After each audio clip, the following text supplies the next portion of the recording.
Salam, mən Dean Gibson. Arxeologiya və İslam silsiləsindən növbəti video proqramımıza xoş gəlmisiniz.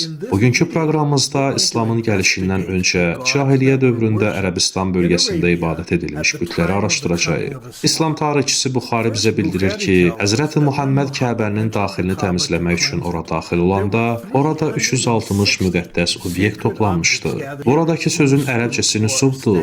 Mənası dayanan obyektlər, daş sütunlar, müqəddəs dikili daşlar, nəsnələr deməkdir. Onların bəziləri büt idi, lakin bir çoxu sadəcə dini əşyalardan ibarət idi. Məsələn, orada İsa Peyğəmbər və onun anası Məryəmin şəkilləri də vardı. Bu şəkil 5-ci əsrə aiddir. Təxminən Buxarinin nəql etdiyi həmin hadisənin baş verdiyi dövrlə eyni zamana aiddir. Xristianlıqda dini şəxslərin bədii təsvirləri qadağan edilmir. Əksinə, dini rəsmlər daim təşviq edilirdi. Çünki dini rəsmlər insanların orada olan hekayələri və şəxsləri yad etməsinə, tanımasına kömək edirdi. Buna görə də bu şəkillər büt deyildi. Onlar dini obyektlər, dini nəsnə və əşyalar idi. Ona görə də tarixi mənbələr onları nüsub, yəni dayanan obyektlər, müqəddəs nəsnələr olaraq vəsf edir. Kəbə yaxınlığındakı 360 dini əşya kimi. İlk soruşmalı olduğumuz məsələ bu cürdür. Bütün bu dini əhəmiyyətli əşyalar necə olub ki, hamısı Kəbə ərazisində toplanır? Xristianlar, yəhudilər və bütpərəstlər necə razı ola bilərdilər ki, bütpərəstlərlə paralel, səmavi dinlərə aid müqəddəs əşyalar hamısı birlikdə bir yerə toplansın? Bu, zahirən məntiqli görünmür. Mən bu fenomenin baş verdiyi alternativ başqa bir məkan tanımıram. Amma ilk orijinal Kəbənin Petra şəhərində olduğunu qəbul etsək, onda bunun məntiqli izahı ortaya çıxır. Diqqət edin, Petra şəhəri bütpərəstlərin, yəhudilərin və xristianların evi idi. Petranın xristianlar məhəlləsində ən azı 4 müxtəlif kilsə var idi. Amma xristianlar həmin şəhərin yalnız kiçik bir hissəsində məskunlaşmışdı. Şəhərin qalan hissəsi isə bütpərəstlərlə, çox allahlılarla və onların ibadət ocaqları ilə dolu idi. Həzrəti Muhammed hələ doğulmamışdan 19 il əvvəl böyük zəlzələ Petranı silkələdi. Bir çox tikililəri, o cümlədən bəzi kilsələri çökdürərək yerlə yeksan etdi. Zəlzələdən sonra Petranın sakinləri dağıntıları qazıyaraq bütləri və digər dini əhəmiyyətli obyektləri çıxardılar. Amma onlarla nə etməli idilər? Məbədlər artıq dağılmışdı. Petra şəhərində bugün Qasr-əl-Bint olaraq tanınan əsas məbədin qarşısında açıq bir ərazi var. Və keçən proqramımızda da bildirdiyimiz kimi İbrahim Peyğəmbərin zamanında məqamı İbrahim olan bu yer cahiliyyə dövründə çox güman ki, mənası Şəra dağlarının Rəbbi olan Düşəraya, yəni Hubel bütünə aid bir məbədə çevrilmişdi. Məbədin qarşısındakı sahədə hər hansısa zəlzələ zamanı həmin qiymətli müqəddəs əşyaların üzərinə heç bir qaya parçası düşə bilməzdi, çünki açıq sahədə idi. Bugün arxeoloqlar və tarixçilər cahiliyyə dövründə bu məbədlərdə ayrı-ayrılıqda hansı tanrılara ibadət edildiyini müəyyənləşdirməyə can atır. Yəni güya hər məbədin müəyyən bir tanrı ilə əlaqəli olduğunu fərz edir. Məncə bu anlayış Yunan-Roma adətlərinə əsaslanır. Onlar tez-tez hər bir tanrı üçün ayrı-ayrılıqda məbəd tikirdi. İslamdan əvvəl cahiliyyə dövründəki bütpərəstlərin hər büt üçün ayrıca məbəd tikməsinə dair heç bir dəlil yoxdur. Bütpərəstlərin məbədlərinin hər birində çoxlu sayda fərqli bütlər üçün yerlər olurdu. Buna görə də arxeoloji faktlar bizə göstərir ki, hər məbəddə bir neçə bütə ibadət edilir.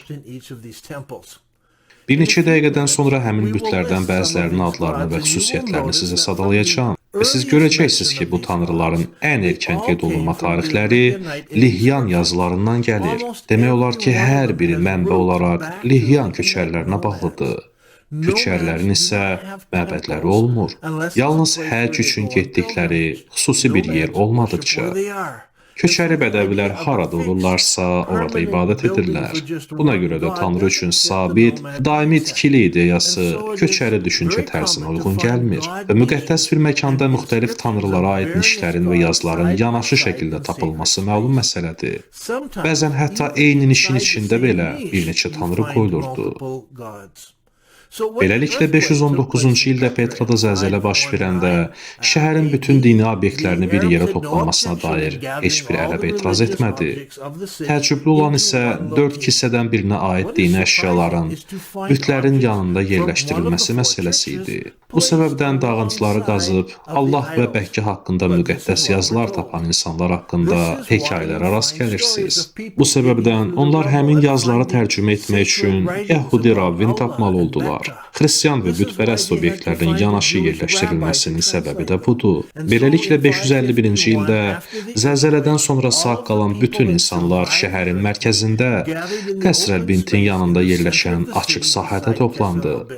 Və məhz burada onlar bütün dini atributları bir yerə yığdılar. Xristianlar da orada olurdu, bütpərəstlər də. Və hər biri öz müqəddəs bildiyi atributun qarşısında dua edərdi. Bəziləri bütləri təvaf edərək dualar edərdi. Digərləri isə hər dəfə öz ibadət etdikləri bütlərin yanından keçəndə həmin bütün adını səsləyərək mədət umardı. Bəs İslamiyyətdən öncə cahiliyyə dövründə ən önəmli hesab olunan hansı bütlərə ibadət edilirdi? Əvvəlki proqramımızda Qureyş qəbiləsinin ən əsas bütünün Hubel olduğu, Hubelin də Düşəra, yəni Şara dağının sahibi olan büt olduğunu isbat etdik.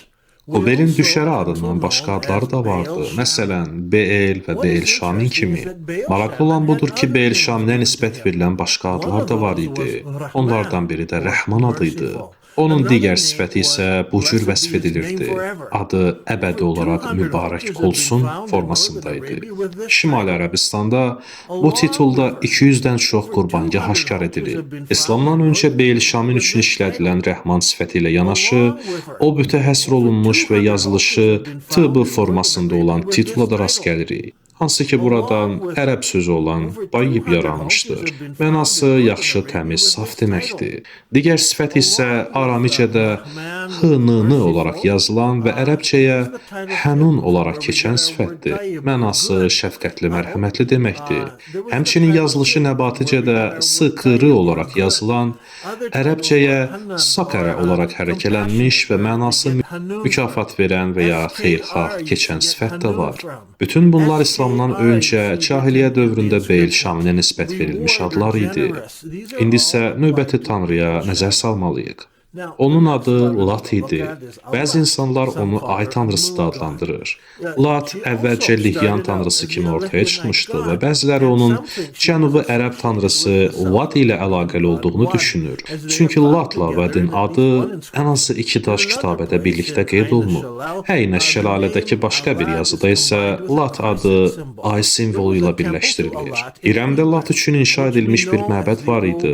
Həmin məkan Petranın cənubundakı Vadi Rum məntəqəsində yerləşən köhnə dağıntılı şəhər kimi tanınır. Original Taif şəhəri olan Vadi Rumdakı həmin yerin mərkəzində Lat məbədinin qalıntıları var. Petranın yaxınlığındakı həmin qədim şəhər böyük dağlar və dik qayalıqlarla əhatələnib. Elə zatən Taif sözünün də mənası əhatələnmiş deməkdir. Çünki Petranın yaxınlığındakı original Taif şəhəri 3 tərəfdən dağlarla, bir tərəfdən isə qədim şəhər divarı ilə əhatələnmişdi. Və beləcə insanlar özlərini əminamanlıqda hiss edirdi. Romalılar gəldikdən sonra isə Lat adlı ilah Yunanların Atena adlı ilah ilə eyniləşdirilmiş və hərbi xarakteristik sifət almışdı. İndi isə Uzzaya baxaq. Uzza bütünün mənası ən qüdrətli deməkdir. Uzza bütünə Ərəbistanın şimalında sitayiş edilirdi və bir çox büt kimi o da ilkin olaraq Lihyan yazılarında tapılır.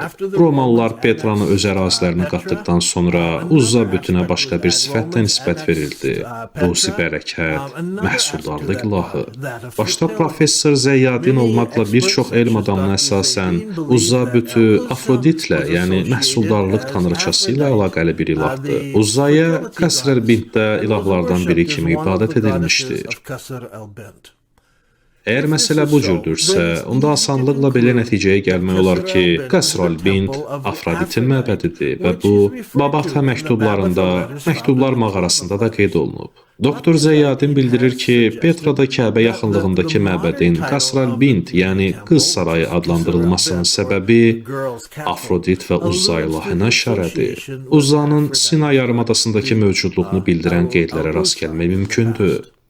Jerome özünün Hilarionun Həyatı adlı yazısında təxminən 400-cü ildə Ussanın şəhərində məbədin olması və dini mərasimin keçirildiyi barəsində yazır. Çox güman ki, Jeromenin Ussa adından məqsədi bütpərəst ərəblərin ilahı olan Uzzadır. İndi isə gəlin bütpərəstlərin növbəti ilahı olan və tale, alın yazısı tanrısı olaraq vəsf edilən Mənat bütünə nəzər salaq. Mənat adı kök etibarilə semitik sözdür və qədim ivrit dilində də işlənir. Mənası saymaq, ölçmək deməkdir.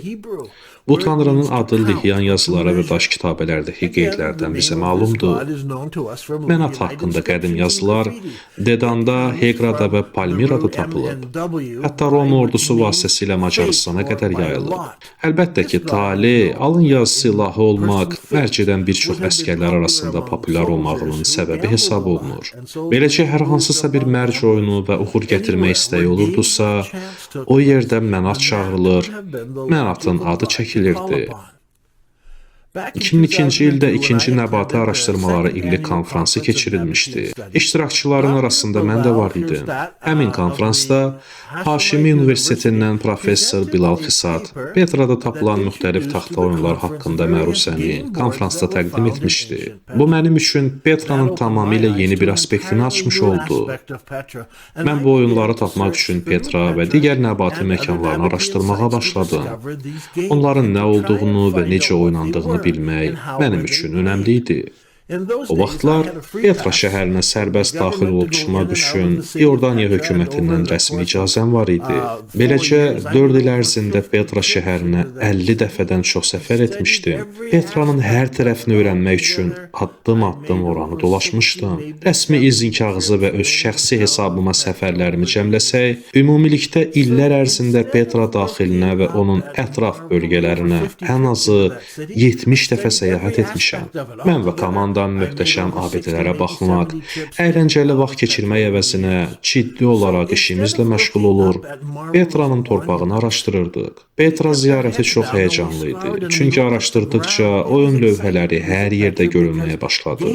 Sonra digər nəbati şəhərlərini ziyarət edərək, qədim oyun lövhələrini axtardım və orada da çoxlu materiallar əldə etdim. Yaşlı təbəqə tanıdığım yerli insanlardan oyunların necə oynandığını soruşdum və nəhayət bu oyunlar haqqında bir məqalə yazdım.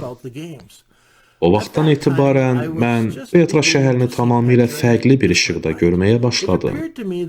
Cahiliyyə dövrü keçmişdəki insanlara məxsus müxtəlif mərc yerləri Petranın hər yerində var idi. Petrada harada olsaz, cahiliyyə dövründəki şans oyunları, ictimai yerlərdə keçirilən yarışların məkanına rast gələ bilərsiniz.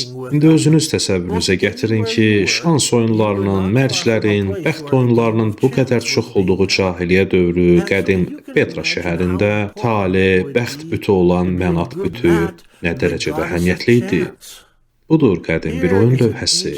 Bu, qayaya oyulmuş bir sıra dəliklərdən ibarətdir. Ölçünü bilmək, müqayisə etmək üçün şüşə qapağına baxın. Və budur Petrada başqa bir məkanda yan-yana olan 2 fərqli oyun lövhəsi. İndi bu oyun lövhəsi Petradakı Əddəhirdədir. Beləliklə, bu oyun lövhələrini Petranın hər yerində tapa bilərsiniz. Bu oyun lövhəsi isə Urna məzarlığının yaxınlığından götürülüb. Bu oyunlar hər yerdədir, amma onların çoxu deformasiya olunmuş və rəngi solmuş vəziyyətdədir. Erkən dövr İslam tarixçisi olan Kəlbi özünün Kitab-ül Əsnam əsərində xüsusi olaraq bildirir ki, Mənat bütünə pərəstiş edənlər digər hər kəslə birlikdə həccə gedərdilər, amma onlar üçün həcc tamamlanmış sayılmırdı. Ta ki, Mənat bütünün ziyarətinə gedib, saçlarını onun qarşısında qırxana qədər. Muhammed Peyğəmbər müqəddəs şəhərin idarəsini ələ keçirdikdən sonra cahiliyyə ərəblərinin ilahı olan Mənat ilahının bütü digər bütlərlə birlikdə məhv edildi. İbn Kəlbi qeyd edir ki, Muhammed Peyğəmbər Mənat bütünün məhv edilməsi üçün İmam Əlini göndərmişdi. İndi isə yazı ilahı olan Qutbəyə nəzər salaq. Qutbəni Lihyan yazılarından tapırıq.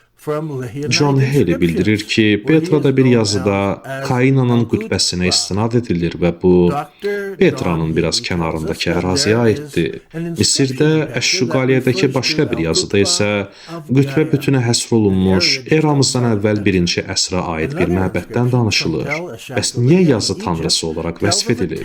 Düşünürəm ki, o dövrdə oxuma yazma bilməyənlər üçün yazı bir növ sehir kimi bir şey idi. Yazı ilə hər cür iş görmək mümkündür. Petralıların tarixdəki vəziyyətini öyrəndikcə, aşkar olur ki, bir çox Petralı nəbati ərəb tacirləri bir neçə dili oxumaqda və ya eyni dil üçün müxtəlif əlifbalardan istifadə etməkdə mahir idi. Diodorus bildirir ki, nəbati tacirləri çöldə yalnız özlərinin oxuya biləcəyi yazılar və işarələr qoyardı. Kənardan gələnlərin oxuya bilməyəcəyi gizli yazı sistemlərinə sahib olmaq çox güclü bir üstünlük idi. Beləliklə, qütbə bütü onu çağırıb ona ibadət etmək üçün cahiliyyə dövrü ərəblər arasında önəmli bir ilah idi. Növbəti nəzər salacağımız ilah isə müharibə tanrısı, xalqın, qövmün qoruyucu tanrısı olaraq tanınan Əl-Qavmdur. Bu ilah ərəbcəsində Şeyh Əl-Qavm olaraq bilinir. Görünür, Əl-Qavm ilahı karvanların qorunmasında da xüsusi rol oynayırdı. Bu, yaxın şərq boyunca səyahət edən nəbati tacirlər üçün önəmli idi. Onun adı safaitik qrafitlərdə də kifayət qədər məşhurdur. Əl-Qavm bütünə həsr olunmuş yazılar Səudiyyə Ərəbistanındakı Mədain Salih Heqra şəhərindən tutmuş, Şimali Yardaniyadakı Həvrana qədər tapılıb. Palmiradakı qədim yazılarda isə yaxşı və xeyirxah tanrı olaraq vəsf edilən qavm bütündən içki içməyən bir tanrı olaraq bəhs edilir. Bu isə bizə bir ipucu verir. Beləliklə, qavm bütünə pərəstiş edənlər şərab içmirdi. Şərabdan uzaq durmaq məsələsi qədim tarixçi Diodorus tərəfindən də qeyd olunur. Diodorus belə yazır: onlar doğma torpaq kimi açıq havada yaşayırlar. Heç bir çay və ya düşmən ordusunun istifadə edə biləcəyi suları olmayan səhranı məskən ediblər. Onların adət-ənənəsi belədir ki, taxıl əkməzlər, heç bir meyvə verən ağac əkməzlər və şərab istifadə etməzlər. Əgər kimsə bu qaydalara zidd hərəkət edərsə, onun cəzası ölümdür. Beləliklə, biz İslamdan əvvəlki dövrdə 6 vacib tanrıdan söhbət açdıq. Hələ danışa biləcəyimiz 16 digər bütlər də var. Amma onlar əsasən kiçik ərazilərin yerli tanrılarıdır və hər biri haqqında bir neçə yazı və qrafitilər tapılıb. Ümumilikdə biz yalnız təxminən 30-40 ilah haqqında məlumatlıyıq. Onların əksəriyyətinə cahiliyyə dövründə Petra şəhərində orijinal Kəbənin yaxınlığında ibadət edilirdi. Həmin məkanda olan bir çox din əhəmiyyətli sütun üçün bir neçə müqəddəs əşya var idi. 360 fərqli büt ola bilməzdi. Çox güman ki, müxtəlif tanrıları təmsil edən bir neçə bütlər üçün 360 müqəddəs əşya və simvol var idi. Bəlkə də kiçik ev bütləri böyük bütlərlə birlikdə hesablanmışdı. Zəlzələdən sonra onlar dağıntıların içindən yığılmışdı. Nəticədə Kəbə yaxınlığındakı açıq sahədə ümumilikdə 360 dini əşya toplanmış oldu. Bəs bütün bu ilahlar haradan gəlmişdi? Bu məsələdə insanlar bir çox fərziyyə ortalığa atır. Onlar hesab edir ki, nəbatilər Yunan Romalılar kimi tanrılar panteonuna malik idi. Onlar Yunan-Roma sivilizasiyasından nə başa düşürüksə, onları götürüb nəbatilərə şamil edirlər. Amma nəbatilər Yunan Romalılardan fərqli olaraq uzaq və geniş ərazilərə səyahət edən tacirlər idi. Səyahətləri zamanı onlar bir çox tanrılarla qarşılaşırdı. Onlara aydın oldu ki, Misirdəki tanrılar, Romadakı tanrılar, Babilin tanrıları fərqli idi. Hətta Yəhudilərin də öz tanrıları vardı. Beləliklə, nəbatilər bu tanrıları mənimsəmirdilər. Eyni zamanda digər millətlərin gəlib öz şəhərlərində məbəd və qurbangah tikməsinə də mane olmurdular. Beləliklə, Misirdə yaşayan birisi Petraya gəlsəydi, Isis tanrısına aid müqəddəs bir motiv qura bilərdi və heç kəs onun öz tanrısına ibadət etməsinə fikir verməzdi. Görürsünüzmü, nəbatilərin ibadət etdikləri bir panteon və ya tanrılar qrupu yox idi. Onlar fərqli yerlərin tanrılarını çox yaxşı tanıyırdı. Misirlilər öz tanrılarına sahib idi, Romalıların isə öz tanrıları vardı. Bu məsələ hətta nəbatilərin ibadət etdiyi tanrılar arasında da görünür. Qədim yazılarda və qrafitlərdə qeyd olunan müxtəlif tanrılara baxdıqda, Dr. John Haley müşahidə etdi ki, Lat və Uzza bütü heç vaxt eyni yerdə olmayıb. Onlara fərqli yerlərdə ibadət edilirdi və çox vaxt bir tanrı adı çəkiləndə əlavə olaraq həmin tanrının spesifik bir yerdən olduğu da zikr edilərdi. Məsələn, Əynəş şəlalədə bir neşin yanında yazı var. Orada Petranın şimalındakı Bosrada olan Lat bütünə istinad edilir. Başqa bir yazıda isə deyilir İrəmdəki böyük tanrı. Bu, Vadi Rumdakı bir tanrıya işarədir. Bir tanrıya ibadət edilirsə, adətən o bütün əslinin haradan olduğu qeyd edilir. Məsələn, Bosradakı tanrı, İrəmdəki tanrı, Həvradakı tanrı və s.